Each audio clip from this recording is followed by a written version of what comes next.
بات اور دوسری بات اور پھر گفتگو اینڈ کی طرف. ایک نبی اللہ کے پیغمبر ہیں بڑے عظیم، جن کو دنیا سیدنا یونس علیہ السلام کے نام سے جانتے ہیں. یونس علیہ السلام ہم سب جانتے ہیں کہ مچھلی کے پیٹ میں ڈال دیے گئے. میں واقعہ نہیں بیان کروں گا، صرف اشارہ دوں گا تاکہ ہم سمجھیں ہم کہاں ہیں. یونس علیہ السلام مچھلی کے پیٹ میں گئے کیسے؟ بس اتنی بات تھی، اتنی سی بات. کیا؟ قوم بگڑ گئی تھی، اللہ نے کہا ان کو سدھار دو. ان کو سدھارنے کے لیے گئے، قوم نے نہیں مانا. اللہ نے کہا کہہ دو عذاب آئے گا. ادھر عذاب آئے گا کہہ دیا، عذاب نظر بھی آنے لگا.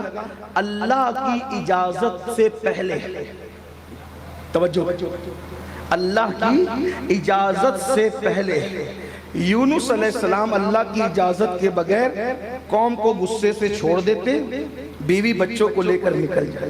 دریا کے کنارے پہنچے، بیوی بچے مس ہو گئے، اور یہ خود جب کشتی میں بیٹھے اور کشتی بیچ دریا میں پہنچی تو چکر آنے لگے، کشتی ہچکولے کھانے لگی، بھنور میں آ گئی. ملا نے کہا، جو کشتی چلانے والا تھا، اس نے کہا میری کشتی یوں ہی نہیں ڈولتی. کہا کیسے ڈولتی ہے؟ تو کہا کوئی بھاگا ہوا غلام اپنے مالک کی اجازت کے بغیر بھاگتا ہے تو اس کشتی کو چکر آتے ہیں، تو پھر اس کا علاج کیا ہے؟ کہا اس کا علاج یہ ہے کہ اس کو دریا میں پھینک دینا پڑتا ہے ورنہ پوری کشتی ڈوب سکتی ہے. تو کون ہے تم میں بھاگا ہوا غلام؟ تو حضرت یونس علیہ السلام نے روتے ہوئے کہا میں ہوں بھاگا ہوا غلام، اپنے مالک کی اجازت کے بغیر جا رہا تھا. اللہ، انہوں نے اپنے جملوں میں کہا ہم تو نہیں کہہ سکتے ادب کی وجہ سے. تو لوگوں نے کہا آپ کا چہرہ نورانی، اتنے نورانی چہرے والے آپ بزرگ، آپ غلام نہیں لگتے، نہ بھاگے ہوئے لگتے ہیں. ہم ایک کام کرتے ہیں، قرآ ڈالتے ہیں کہ واقعی اس میں بھاگا ہوا غلام کون ہے.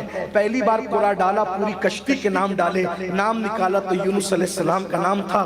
پھر ان کو یقین نہیں آیا اتنا نورانی چہرے والا بزرگ بھاگا ہوا غلام نہیں ہو سکتا. دوبارہ قرآ ڈالا تو یونس علیہ السلام کا نام آیا. تیسری بار قرآن ڈالا تو یونس علیہ السلام کا نام آیا. آخر دنیا نے دیکھا، تاریخ کے اوراق گواہ ہے، قرآن بھی کہتا ہے کہ حضرت یونس علیہ السلام کو کشتی سے نکال کے دریا میں ڈال دیا گیا اور یونس علیہ السلام کو مچھلی نے نگل لیا. جب مچھلی نے نگل لیا تو یونس علیہ السلام تین اندھیروں کے درمیان آ گئے. ایک تو رات کا اندھیرا، ایک تو دریا کا اندھیرا، اور ایک تو مچھلی کے پیٹ کا اندھیرا. صرف اللہ کی اجازت کے بغیر اللہ کا پیغمبر بستی چھوڑ کر کے جا رہا تھا.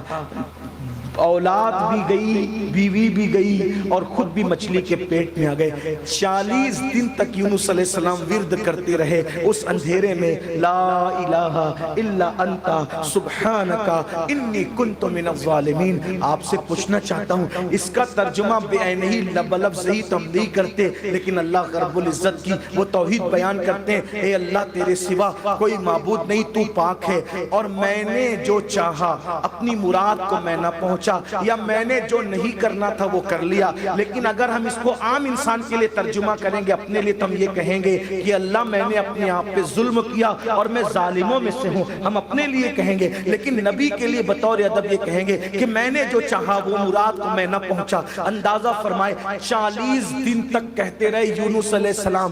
بالآخر 40 دن کے بعد یونس علیہ السلام کو مچھلی کے پیٹ سے نجات ملی، اور جب نکلے ہیں تو چمڑی اتنی نازک ہو گئی تھی کہ دھوپ اور ہوا بھی برداشت کرنے کے قابل نہ تھی. اب آپ سے پوچھنا چاہتا ہوں، اللہ کا پیغمبر معصوم اگر اللہ کی اجازت کے بغیر صرف بستی چھوڑ کر نکل جائے تو ان کو یہ مصیبت آتی ہے کہ ان کو مچھلی کے پیٹ میں جانا پڑتا ہے. اب میرے بھائیوں، اب اپنے مسائل کو سامنے رکھو ان دو واقعات کے روشنی میں، اور پھر دیکھو ہماری مشکلیں کیوں ہیں، ہماری پریشانیاں کیوں ہیں، ہماری تکالیف کیوں ہیں، ہماری روزی میں برکت کیوں نہیں ہے، ہماری بیٹیوں کو رشتے کیوں نہیں ہیں، ہم بے چین کیوں ہیں، ہم بے قرار کیوں ہیں، ہمیں بڑی بڑی بیماریاں کیوں ہیں. بھائیوں، وہاں لغزش پیغمبرانہ پر ایسی مصیبت نہیں آتی ہے، اور یہاں ہم تو پاپ پہ پاپ کیے جا رہے ہیں، جرائم پہ جرائم کیے جا رہے ہیں. بھائیوں، وہ کون سا گناہ ہے جو ہماری زندگیوں میں موجود نہیں، بلکہ ہم تو گناہ کو گناہ بھی نہیں سمجھتے،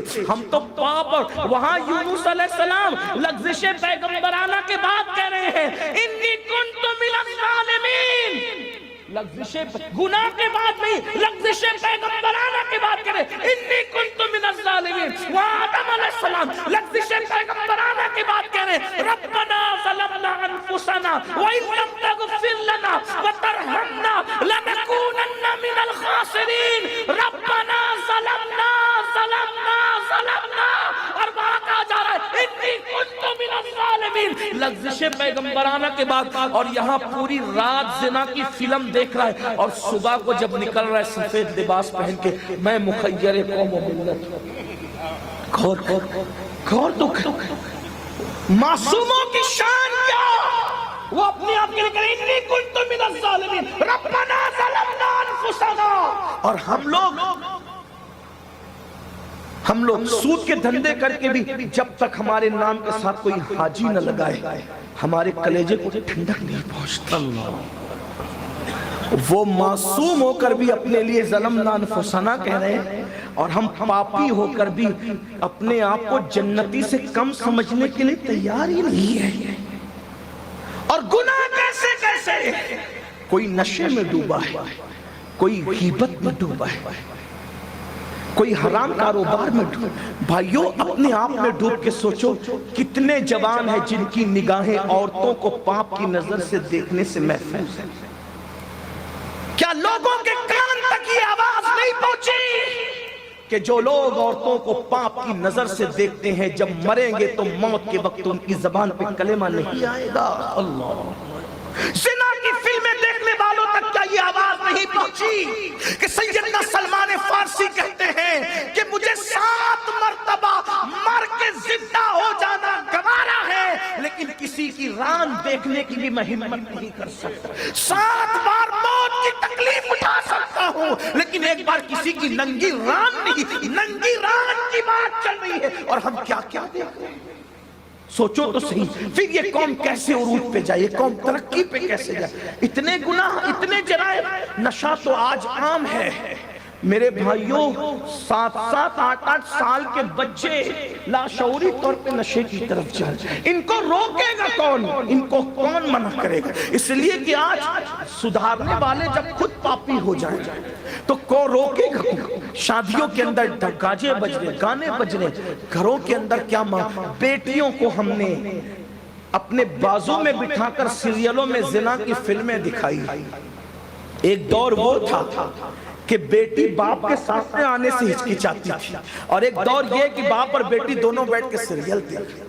اِنَّا لِلَّهِ وَإِنَّا إِلَيْهِ. کیا ماحول بنے گا. اور پھر اسلامی معاشرہ کے جلسے کیا کام آئیں گے. اور پھر ہاتھ طوفان تو یہ ہے کہ مسجدیں ویران.